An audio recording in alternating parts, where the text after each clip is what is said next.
नमस्कार, मैं हूं आपके साथ अंजना शर्मा और आप देख रहे हैं वर्तमान युग। तो आइए शुरुआत करते हैं आज की खास खबर से।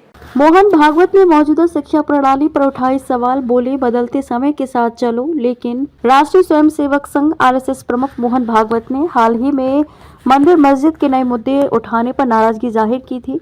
अब भागवत ने मौजूदा शिक्षा प्रणाली पर सवाल उठाए हैं। आरएसएस प्रमुख ने कहा कि शिक्षा प्रणाली को सीखने में बाधा नहीं बल्कि सुविधा प्रदान करने वाली के रूप में काम करना चाहिए। बदलते समय के साथ चलने की जरूरत। भागवत ने जोर देकर कहा कि सिस्टम को बदलते समय के साथ तालमेल बिठाते हुए बुनियादी मूल्यों में निहित रहना भी जरूरी है। शिक्षा कोई व्यवसाय नहीं। बानेर में लोक सेवा ई स्कूल का उद्घाटन करने के दौरान बोलते हुए आरएसएस प्रमुख ने इस बात पर जोर दिया कि शिक्षा कोई व्यवसाय नहीं है बल्कि अच्छे इंसान बनाने का एक व्रत है। शिक्षा प्रणाली को सीखने में बाधा नहीं बल्कि सुविधा प्रदान करने वाले के रूप में काम करना चाहिए, सिर्फ नियामक की तरह ना काम करें। शिक्षा प्रणाली।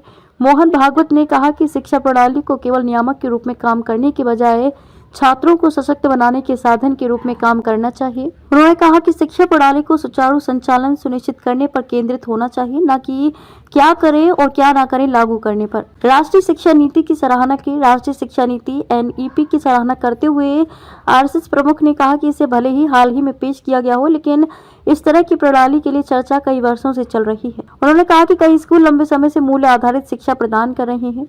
उन्होंने कहा कि नई शिक्षा प्रणाली पूरी तरह से लागू की जाएगी और यह देश को वांछित सपने की ओर ले जाएगी। उन्होंने कहा कि हमें समय के अनुसार खुद को बदलने की जरूरत है, लेकिन ऐसा करते समय हमें ये सुनिश्चित करना होगा कि हम अपने मूल मूल्यों से जुड़े रहें।